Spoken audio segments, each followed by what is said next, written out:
Hello, and welcome to the 46th episode of When I Was Your Age, a podcast celebrating the careers, callings, and creativity of some friends of mine. I'm your host, Roland Parker, and as always, it's a joy, a pleasure, and a treat to have you here. Today's guest is Lea Mulligan, who's going to be talking about running ultra marathons, huge long distance tracks. I know her from Maryville College. I'm really excited to catch up with her and see what she's been into. Before we bring Lea into the stream, I do have a little bit of housekeeping. As always, make sure that you follow the Instagram at WIWYA pod. Thank you guys so much for the support. At the time of recording, we are at 1,556 followers, which means the world. I really appreciate it. If you are here for the first time, maybe you came in because you're a part of Leah's world, give us a follow. See if you know some more folks that end up on the pod. We really appreciate it. But you can do that on Spotify, Apple Podcasts, and Amazon Podcasts. And if you're more in the visual game, you can also watch episodes on Spotify and in YouTube. So the links to all those places are on the link tree in the Instagram bio. And I think that's going to wrap it for our housekeeping. So we'll go ahead and bring Lea into the stream. Lea, how's it going with you? What you been doing? Oh, great. I've been hanging out at home with this super cold weather the last 2 weeks. It's been lovely having some quality couch time. Oh my gosh, I know. I was actually I was gearing up to start running a little bit more. I was excited to kind of get into it a bit more this year, and it feels like the first couple weeks of this year have really made it hard to get out there and be disciplined, just with how cold it's been. But yeah, I'm excited to get a break with that and start up again. Definitely. You kind of got to lean into the Eskimo vibes. I had a buff up to my nose today and had just my eyes peeking out to survive. So Yeah, absolutely. If it goes on much longer, I'm gonna have to break out the neck gaiter, and the ski gloves and all of that. Anything special that you've been doing, kind of at home recovering, while you're having this cold weather? Yeah, so I actually have a blog on my coaching website that I've been trying to do, and I'm working two jobs right now. I'm teaching and coaching, and I haven't had a ton of time for working on my blog. So I've got some backlogs writing that I've been working on. Has been pretty fun to curl up with a cup of tea and write. Nice, that's awesome. Well, we'll have to make sure that we plug that in the show notes so that people can find that super easily if they end up here. Yeah, amazing. That's great.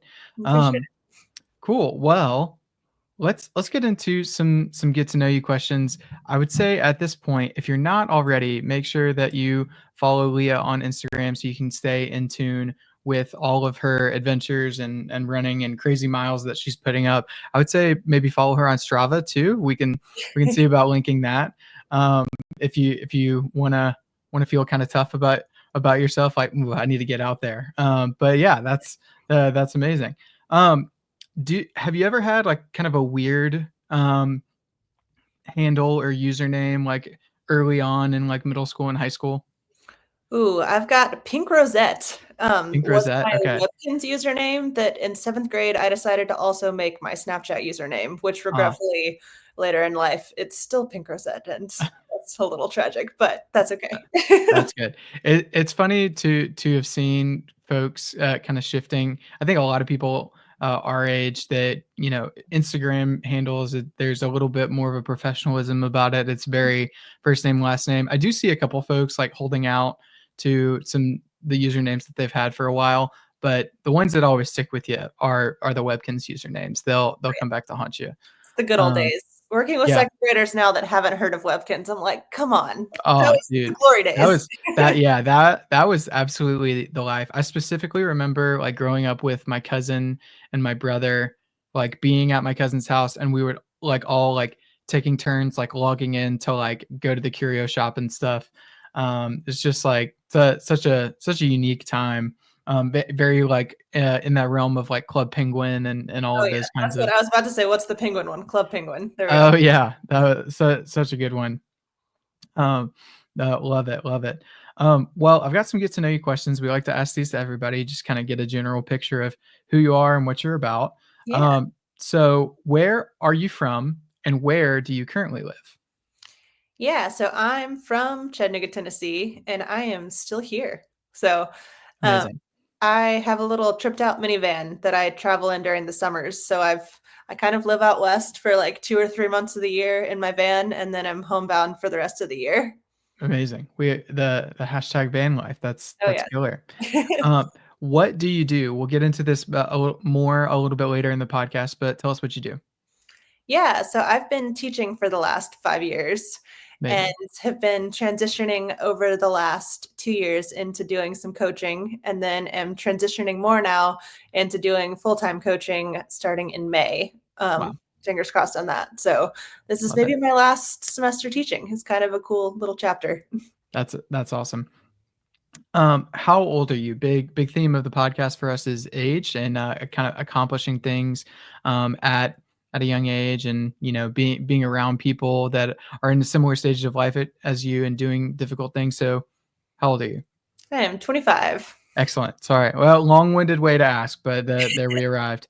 What piece of media are you currently enjoying? So, book, podcast, music, TV show. What are you kind of diving into as of late?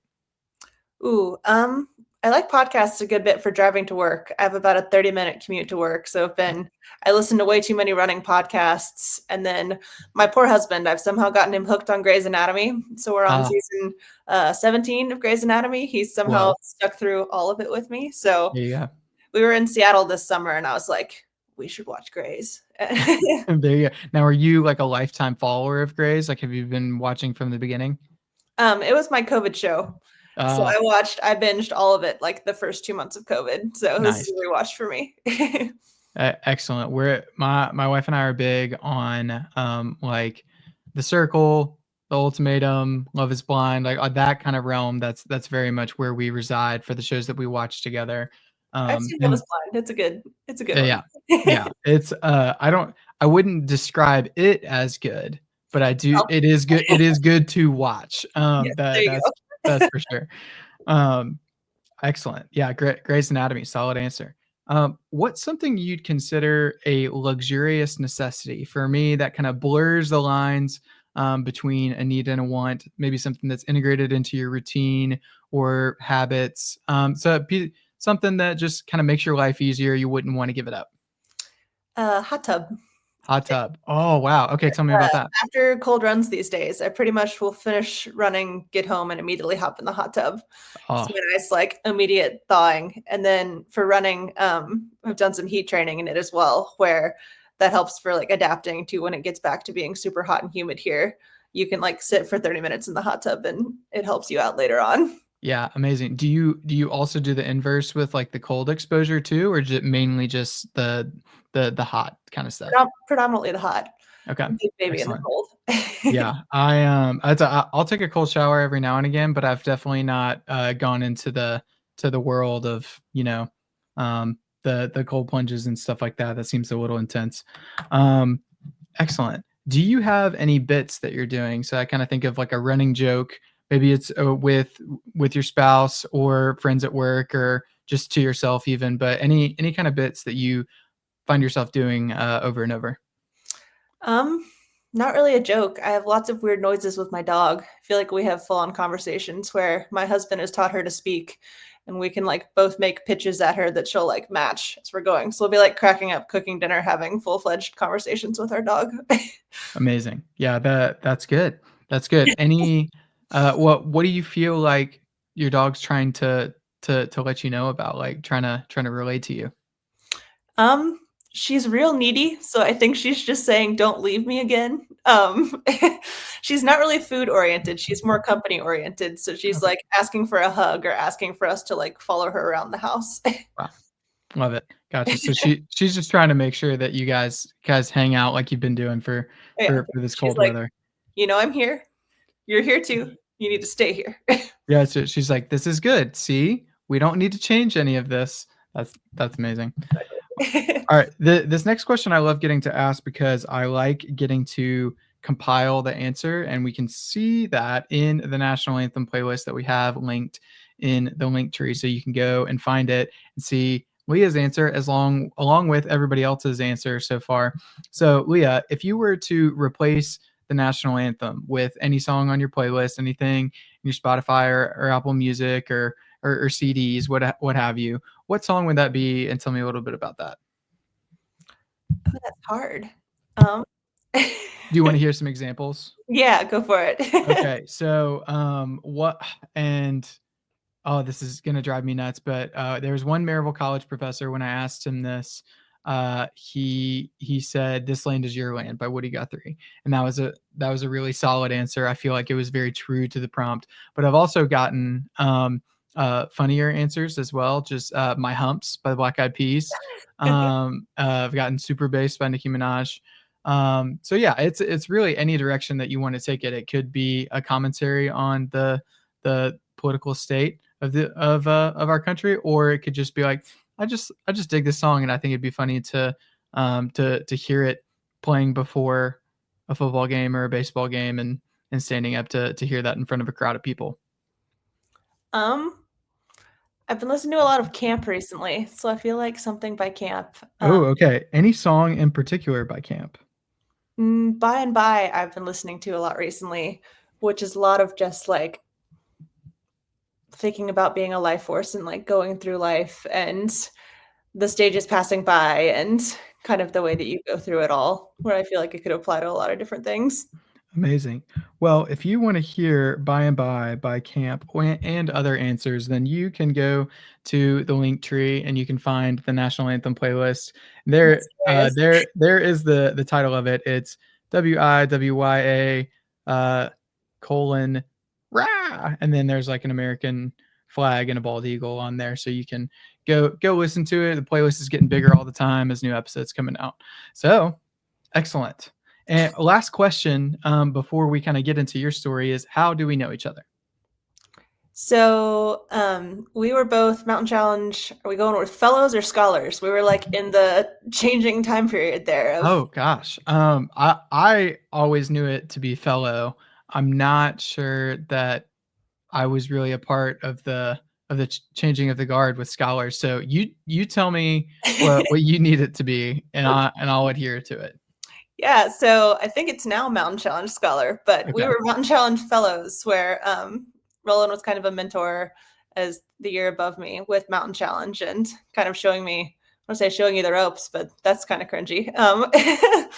But showing me all the processes of Mountain Challenge and really being kind of part of my welcoming committee at Maryville College was one of the first people I met and went on a whole bunch of paddling and hiking and climbing trips throughout the years. Yeah, it's amazing. It's kind of hard to think about my time at Maryville College without, bringing up all of the experiences with Mountain Challenges, integral part of being there. So, uh, one thing that's kind of easy to forget is that each class had, the one person who was going through the same kind of programming and whatnot, and there was someone who was always familiar with it, and shared that experience. That was a cool thing. But yeah, amazing. Do you keep Well, with Bruce? Quick tangent. I saw him. I was on campus. Um, I didn't see him at homecoming, but there was some reason that I was hanging around campus. I think maybe the day before homecoming, we were meeting up with Jackie, just catching up with her, and he was sitting on the porch hanging out, and we went and chatted with him for a bit, and then I saw Tyson the next day at the tower, for homecoming. But as far as like phone calls or anything, not necessarily. Probably about once a year if I'm riding through campus, then I'll go swing over and see if they're over there. But that's about the extent of it. That's nice. What about you? Probably about the same, maybe twice a year on the porch. I tried to get him to come to my wedding, but he said he didn't do socializing and would just give me a hug on the porch. So I got a hug on the porch and he got to meet my husband, but Excellent. no public shows. That's perfect. I wouldn't want it to be any other way. Oh yeah, good. Excellent. Well, let's dive into your story a bit. There's quite a few things that I want to touch on, but I think the big thing that I want to start with is, how did you first start running? Tell me about that. Yeah, so I've pretty much been running my entire life. I actually was grabbing lunch with my mom the other day, and she was talking about a sprint triathlon I did when I was 8, where she told me that she would sign me up for it if I could run across the entire walking bridge in downtown Chattanooga. So I trained like going out little increments across the walking bridge and back for like every afternoon when I was 8 years old with her until I could make it across the bridge, and was always just weirdly self-motivated and like always saw my mom as a runner and really wanted to be like her. So I feel like those initial years I was just like, I want to be like my mom. That's amazing. No, I did cheat a little bit because I listened to the podcast episode with you on dirt and vert, or maybe it's the other way around. But I remembered you talking about your mom and just like how influential that was. Do you think that you would be in this space now if your mom hadn't pursued marathons and running in the way that she did, if you hadn't seen her, like, especially when you were young? That's an excellent question, and no one has ever asked me that. I'd like to think so because of how much it shaped my life, but I don't think I would have gotten into it at such a young age. Like, it was super strange that I was doing long trail races at the age that I was, especially in high school. I did my first ultra marathon when I was a senior in high school, and I always felt kind of lonely in that, where I didn't have peers my age participating in the same thing. And now that I'm 25, like, I have an awesome friend group that's doing all of this stuff, and I hope that I would have found my way to like this amazing group of people eventually, even without that start and inspiration from my mom. Wow, that's great. I had kinda suspected that you would have arrived at this point maybe by a different means, a different journey, and that was what really why I wanted to ask. But that's so cool. Um, and you said you're from Chattanooga and you live there currently, except for, when you're traveling in the van. Um, but that seems like that's a big running and outdoor culture. How did that impact your running journey? Yeah, so I think it made me really excited about trail running as opposed to running on roads or even cross country as much, where I got really involved with the trail community here super young and swept a lot of races or volunteered and picked up flags when I was younger. So I got to know like the head of the race communities and people that do trail maintenance and stuff here, and was really excited to go to all of those events. And I think accessibility was always super easy for me, and I got super comfortable where if I had a bad day in high school, I would go up to Lookout Mountain and spend time on the trails. And that became like an outlet for stress relief as well, because it was so easy for me to get to the places that were so beautiful. Yeah, no, that's amazing. Yeah, and it's one of my friends that I had on the podcast kind of early on was is Bennett Smith. He lives in Chattanooga now, and he's a professional um, kayak, like Cool. tricking, like especially like freestyle and stuff like that. But one of the things that he mentioned was just like being in this community and like this area, like it's so easy to just go. Like there's so many different places that you can get to and that sort of stuff. Um, so you started running young. Tell me about like maybe if we could give a breakdown of the timeline of start running for the first time. You mentioned the sprint triathlon when you were like 8 to now. It's a stop off where you need to, but like what did that look like? Yeah, so I then, after that sprint triathlon, I wanted to run elementary school cross country. So my mom just independently signed me up for a bunch of races. And then starting in middle school, I ran cross country all the way through my junior year of high school. And around sophomore, junior year, I really started getting into trail running, especially as bonding time with my mom. And 2 weeks into my senior cross country season, I was like, man, this isn't working for me. Like, I'm having a ton of race anxiety. My coach and I don't really have much time in sync. So I ended up quitting and did my first 50K my senior year of high school. So that was a big focus. And it was actually the 50K was the same day as our state cross country meet. So that was kind of a like huge step away giving it to cross country moment for me, where I was like, yep, I'm doing this instead. And I was never going to run cross country again. Like, I had a weird mental headspace about the sport. Like, I was going to wander in the woods and not care about racing competitively anymore. And I think I made it 3 weeks. on Maryville College's campus before Tyson convinced me to run Yeah. cross country, where it doesn't really help when your boss is also the cross country coach and sees you running from meetings and is like, hey, nudge, nudge, like you need to come do this sport. So the Maryville cross country community was much more supportive and a lot less, I guess, pitting you against others on the team than my high school experience. And I actually really, really loved all of those years of cross country, where mountain challenge and cross country really made my entire college experience what it was. And then Tyson was awesome and let me still race long trail stuff in the spring. So I had a cross country season in the fall, and then I raced ultras in the spring. And then after college, I kind of went all in on ultra running, and I've had a coach for the last 5 years that's located in Boulder, Colorado, and he has coached me virtually and has really kind of guided my journey to where I am now with running. Wow, that's amazing. It's it's such a cool thing to see too, that given your tumultuous relationship with cross country as a sport, like it very easily just could have been the end of running for you. That at one point, that when I was done with cross country in high school, also I was like, yeah, that's it. I'll probably never run again except for to like stay in shape. Basically, like I have no desire to like try this out again. And yeah, it's a like I think there's something to be said that you're like, yeah, no, like I want to lean into this aspect of running that I actually do really enjoy and is kind of integral into what I love. That's a cool thing, and I really admire that. Um, wow.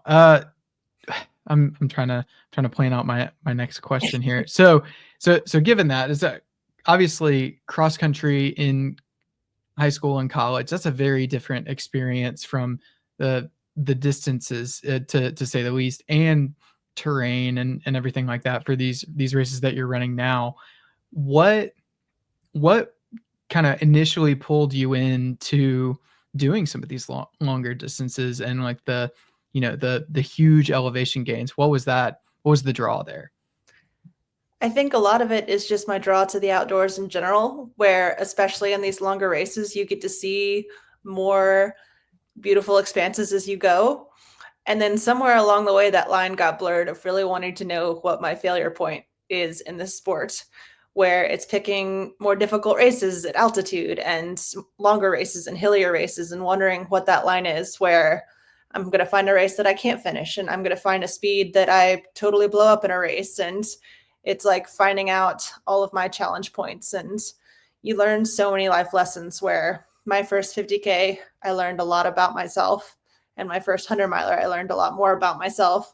And then it's like almost an addictive process of its fine tuning of like, okay, what new adventure can I find to learn more, and to learn more now about the sport and the science of it all, combined with learning more about myself and my community. Wow, yeah, that it's amazing to. Uh, I think it's always really cool to see someone who cares so deeply about their passion, and watching them, get excited about it and sharing about it.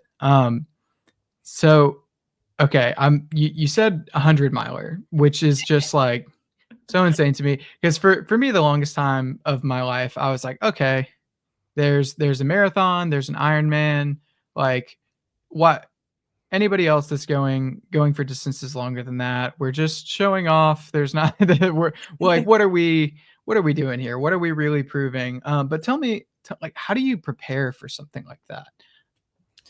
Yeah, so I'll stand by unless you're trying to race 100 miles super fast. Like a 5K to me is still almost as intimidating, where it's like so many different pieces going in, where standing on the start line of a 5K, you're immediately running fast. Whereas a 100 miler, you at least have to pace it to a degree. And there's so much more time you get to eat snacks. There's a ton of science coming out about eating like a ridiculously large amount of calories and carbs and specifics each 30-minute block in a 100-mile race, where it's kind of a puzzle, where you get to train and figure out the whole building up process for it, where it's months in advance that you have to put in work. And you can make an Excel sheet and gather a team where you have a crew and pacers that are going to be at different points to help you. And it's kind of a community and family feeling effort as opposed to just going out on a run by yourself. Where as opposed to it just being a run, it's like a huge adventure involving all of your closest friends. Wow, that's I like the way that you put that about having a team. In some ways, it almost feels closer to Formula One, like racing with like cars than it does like to I don't know, like running 100 meters because like you have these different like crew members. You're preparing in all of these different ways. You're planning it out in a I don't know. You're delving into the science a little more deeply and planning your nutrition and stuff like that. Um, yeah, it's just it's so interesting to think about. Um, so tell me about, your first your first 50K. Is it you're 17 years old. What was it like? Were you going for a certain time? Were you going to just finish? How did you feel? Did you throw up? Did you it's like to tell me about it.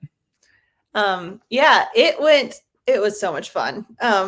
I went into it with just the mindset of finishing it, and I didn't own a watch at that point. I didn't get a watch till my sophomore year in college. Did not thrill my coach, but I went out training, had no idea how many miles I did training for that 50K, and I had on like old fashioned like long headphones that connected to my phone, like flapping along as I was running it. And I ate a bunch of candy. The markers for that race were stuffed animals that you followed. And it was just a big loop course where it was kind of just like a fun celebratory time in the woods of moving this distance where I think like 24 miles, I was about ready to be done. And it got less fun where that was kind of like a hike, Yeah. shuffle, rough time sort of hang. But most of it was a really positive, just like get through it first experience. That's awesome. Yeah, that's something that as I've looked into like some of these longer distances now and seen people sharing their training experiences, the candy element seems really attractive to me. I'm seeing a lot of people who are, they're foregoing the goose or and they're eating like Nerds gummy clusters instead. And I'm like, all right, hey, I could be on board with that. That seems pretty sick. So I love to see that. Tell me about like equipment that you're using on like, obviously shoes and like watch like that. Those seem like the biggest things there. But tell me about the equipment that you're using for training purposes for race day. What all are you employing to like help you be successful? Yeah, so I have a Solomon is one of the greatest running brand for packs, where I have a pack that'll hold two soft flask water bottles for me that I could bring out on my runs. Where any run that's over like an hour and a half for me, I'll bring the pack. And then I also have a quiver, which can hold poles, which is really fun. So it's like hiking poles, but they're lighter for running that you can fold down and put in this quiver. That's kind of fun. You feel like Robin Hood. You can like whip out your poles Oh, when you're nice. going uphill, and then you can put them back in your quiver when you're going downhill, and kind of have a system for carrying those. So those would be my main pieces for longer distances, and then headlamp as well, where a lot of these races start at kind of odd hours, where some longer races will even start at like 6 p.m. and go through the night to start, and then go through the next day as well, where you need a really dependable headlamp that can last for like 10 hours. Oh, wow. Have you ever had like an equipment failure where you had to kind of like blowing a tire essentially, where you had to like, I got to change out the batteries on my headlamp before I can keep going? Luckily, not in a race. I definitely have on some training runs. I'm exceptionally talented at getting lost. Not in any bad ways, but I've had several runs that have gone longer than planned because I got turned around and have used a phone flashlight or been like, well, guess we're just going really slowly and navigating without light. Amazing. And so you met your husband kind of in this world, right? And one of the things that you mentioned on Dirt and Vert is that you guys train differently. What do you mean by that? Is something that I wanted to know about a little bit more. Yeah, so he is very structured with his training, where he's very mathematical with it all and enjoys having like exact splits, which are like the paces to a degree for workouts. And he enjoys, like, he makes intense spreadsheets for the races that he's going to be doing. And I, especially as I've gotten into coaching, have gotten a bit more dialed in and over years of being trained. But I like to run by feel a lot, where I base all of my running on like, okay, I'm running easy today, and I'll just go trot along and don't like to look at my watch as often. And instead of in races going for a specific pace, I'm going for effort, because I really just want to be out there enjoying the experience and being in the moment, as opposed to being stuck to my watch, where I think both ways can be beneficial. And each runner is very, very different in the way that they approach the sport. And it's really fun for me being able to bounce ideas off of him, where he's taught me a lot about discipline, where I think I lean more towards just wandering aimlessly in the woods is where my heart is, but I'm also more competitive than I'd like to be. So I've learned some lessons through him about how to like dial in that competitiveness to be a bit more structured. Yeah, absolutely. Have you kind of rubbed off on him in the way you kind of convinced him to be a little more intuitive with training or racing? Yeah, I think to a degree, and also just to relax on adventure runs, where a lot of our vacations now are like picking beautiful places to go explore. And when we first started dating, he didn't even like to stop for like a selfie, where I love pictures. So now he's dialed in of like, oh, it's a pretty spot. Like, okay, we're going to pause for 5 minutes. That's fine. We're going to enjoy the selfie later. Yeah, absolutely. That's one thing that I love about marriage is the way that people kind of grow into each other. They're kind of like something that you wouldn't have considered before, but it's like, oh, it's important to my partner, so now we're gonna. That's a I'm better at closing the cabinets than I was when when I first got married.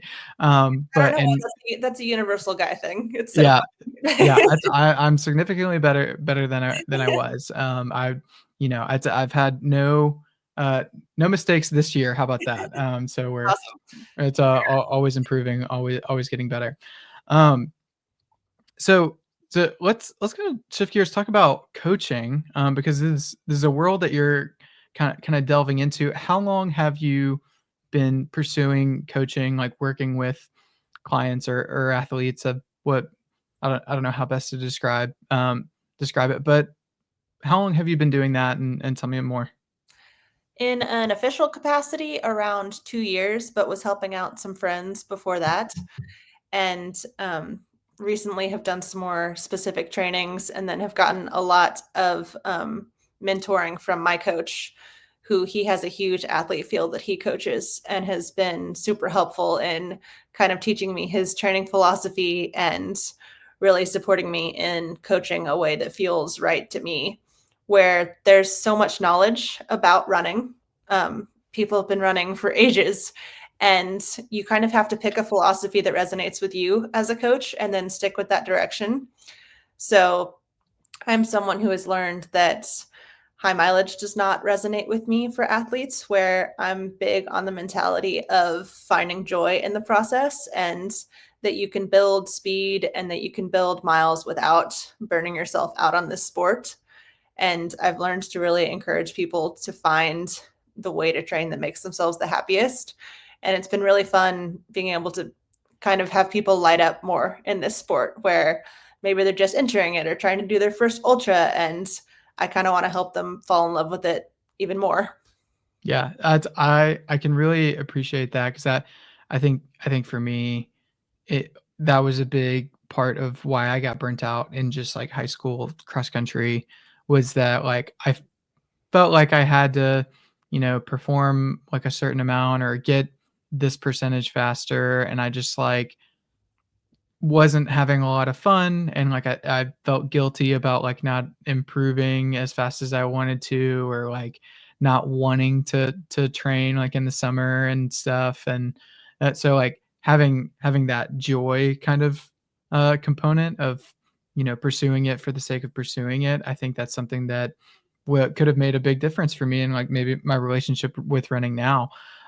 So what kind of factors are you looking at when you're coaching somebody? Like, what are the things that you're looking at and the variables and levers that you're pulling? Yeah, so initially in a conversation with an athlete, I want to find out like specifically what races they have for the year and why they've chosen those races, where especially people looking at ultras, I'm curious why they've chosen that specific event where there's so many different races around the country with so many different environments where there's backyard ultras where sometimes people are trying to hit a new distance by just going by time in a circle. And sometimes people want to see incredible views in the mountains. So that kind of helps shape my training to start out if they're just trying to work on like building elevation gain skills, and if they're working on their mental game for just going in circles for hours. That kind of starts the trajectory. And then I really want to make sure that training fits in someone's life, where talking about that burnout and that guilt with running, like I want to have training plans for my athletes that are super flexible, where if they have a family trip coming up where they can shift around the days of their training and not to feel guilty about it and like it's taking away from their lives, where I want to find the way to seamlessly integrate running as much as possible, where there has to be a little bit of sacrifices made to fit in training for a huge event like an ultra marathon, but there's also a way to make it where it fits well with your life. And Mike and I in our coaching use the term the puzzle pieces of life very often, where I really want to learn about their puzzle pieces and how to fit those all together, whether it's nutrition and if they're wanting to learn about dialing in how to eat better on runs and to recover faster by eating better, that's one piece. Or finding out if they can up their mileage quickly and if that's going to cause them to get hurt or hinder them or make them too fatigued. Or if they can do this big adventure before their other big adventure, if that's going to get in the way, where it's just figuring out what each person is looking for in a coach and then how to direct that towards the day-to-day process, where a lot of these things can be glorified with the one big event, but it's kind of just a lot of stepping stones in the process of getting there. Yeah, that's amazing. It's really refreshing to hear you speak in this way about training and pursuing these long-term goals, like especially with the flexibility and moving things around, because I think so much of like, whether it's bodybuilding or running or even just like pursuing a career, so much of the mantra and what people like just always, especially, I don't know, it's very like grind set, like you got to adhere to this program, you got to commit to it, you got to make your sacrifices, like so you got to make it a priority, and like yes, you absolutely do need to do those things if you want to achieve your long-term goals, but like there's probably a way that you can do it without feeling guilty about every component, like especially if there's just other parts of your life that are taking over. People have kids, and stuff like that. That's really refreshing to hear. Well, absolutely. I feel like guilt in general with running is something that's instilled, which has contributed me not wanting to do cross country anymore, where there's so many other pieces of life where I try to tell my athletes to like soak in. If you feel like you just really don't want to go on a run one day, like go and take a walk with your dog. And like there's so many other avenues to moving your body that are going to bring you joy. And then you're going to feel more refreshed getting to the run later without feeling that pressure. Mhm. Yeah, that's amazing. I think a lot of there's a lot of different ways that you could take that and apply it. It, not just in the world of running or fitness, could be career or being a good parent or a good spouse. Like there's, um, it, yeah, just I don't know, just something about that is really sitting with me super well, and I like that a lot. Well, tell me, is it similar realm? That's a you're teaching. You mentioned that chapter might be coming to a close here soon, but tell me about teaching. Yeah, so I didn't really initially envision myself teaching. I graduated during COVID and was just kind of grasping for a job of some sort. And I worked at a running store here in Chattanooga right out of college for a little bit. And then an outdoor school here was hiring. And I went and talked to them and used Mountain Challenge a whole lot in my interview, and ended up teaching there for a year and learned that I really don't like being cold, which it was an entirely outdoor-based school. So I kind of struggled during the winter, but I really enjoyed working with the kids. And from there, I ended up getting a gardening teaching position at St. Nicholas here in Chattanooga. and did that for a few years. And really enjoyed that process of teaching. I was a biology major originally and loved science and enjoyed teaching them about that. And then really missed having my own class. So kind of circled back around and have been teaching second grade this year. And really love my classroom of kids, but kind of figured out that it takes away from running a bit when I'm getting home, just like wrecked from teaching every single day, where Yeah. it's so tiring. Mhm. Yeah, I could totally see that. My brother kind of also fell into teaching kind of post because you graduated in 20 when did you graduate? Under 2021? 2020 Okay. was Um, yeah, it's so he graduated kind of around that time also and fell into teaching. Like, it was not what he set out to do originally. But similar kind of feelings of like, okay, I like this and I enjoy this, but like for long term stuff, I've got to shift and find something new. But I'm sure that you've taken those things that you've learned about yourself to, and you're going to apply it to coaching and stuff like that. So what do you think that um, that teaching has given you that you're going to bring into the running world? I think specifically conversation skills to a degree, where I'm really used to talking nonstop for 8.5 hours a day. And I am not someone that excels at phone calls. They're not my favorite, but a lot of my coaching right now is having 30 to 45-minute calls with athletes, where I think I've gotten a lot more comfortable, where if you can figure out things to say to a classroom full of 20 small children, you can figure out what to say to an adult on the phone, where that's just helped me be a lot more comfortable, I think, communicating in general.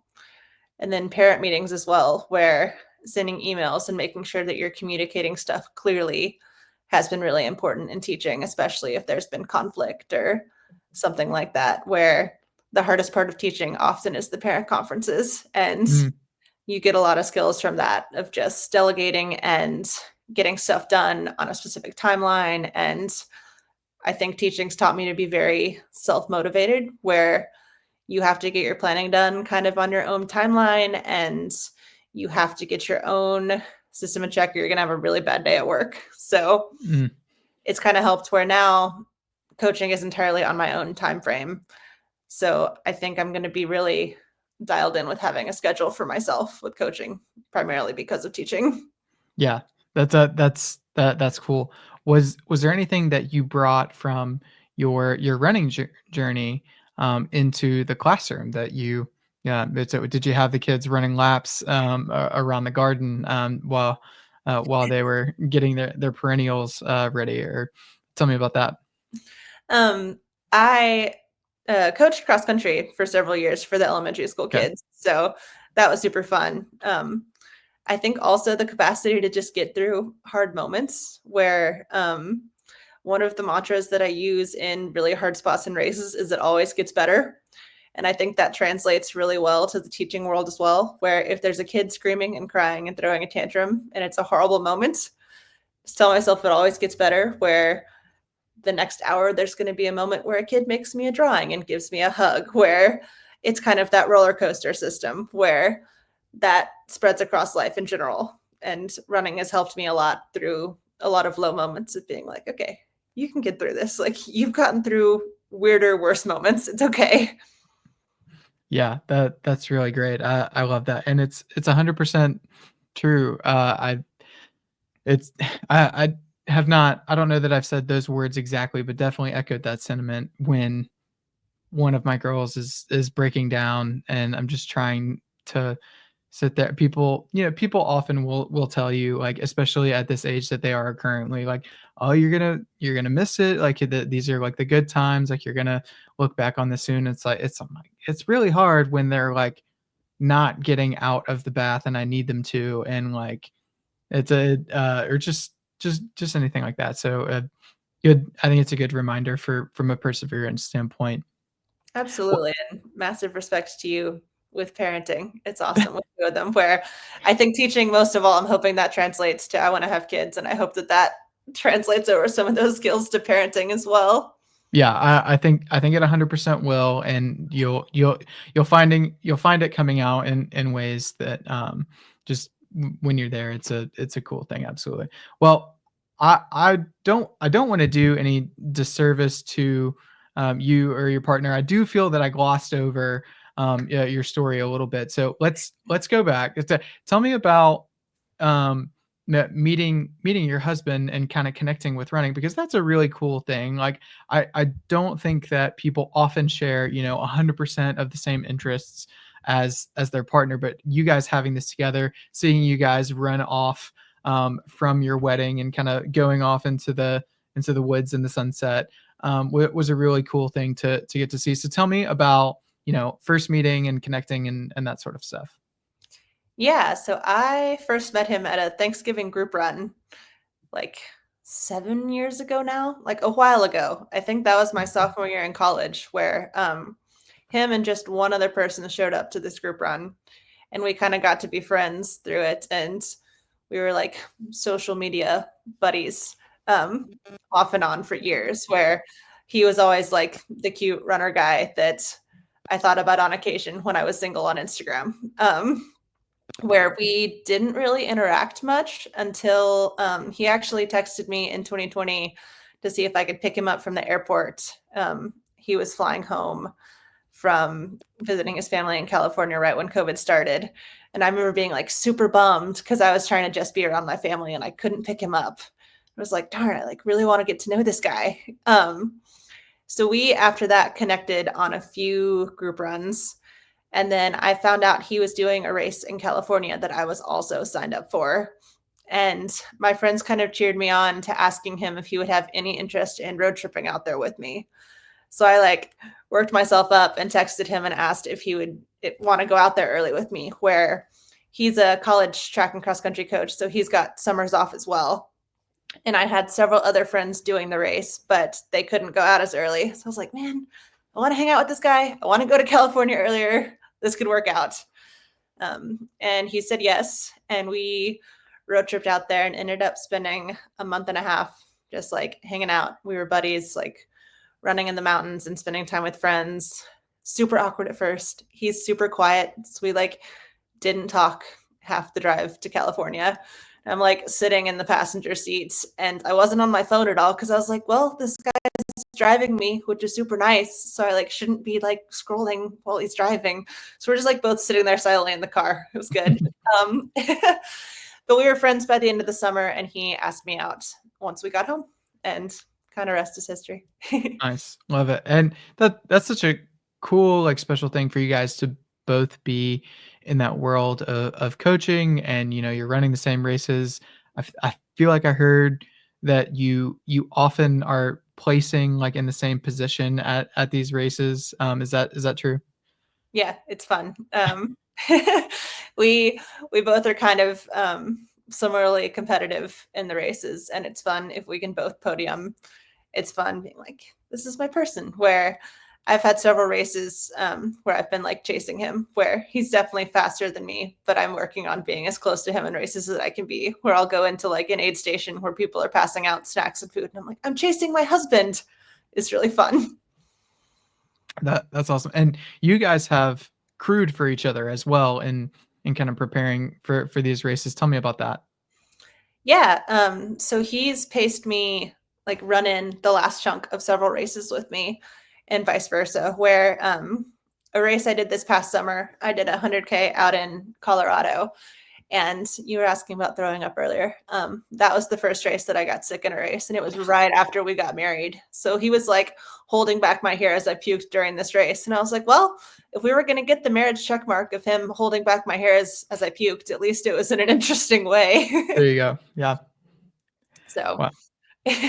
That's I love that. That's such a cool way to support each other. And that's I don't know. It's just exciting to see it. Not not everybody shares something so closely like that, and it's cool that it's a part of your story, um, and that you get to keep going with each other in that way. That's amazing. Well, I feel that I have sufficiently run out of questions. I've used all the ones up that I had, but thankfully, we've prepared for this because we have a tradition of giving each guest the opportunity to ask a question to the next guest. And I'm excited to ask you this question because it comes from Kate Liggett, who was Hey. also in Mountain Challenge. I'm excited to make that connection there.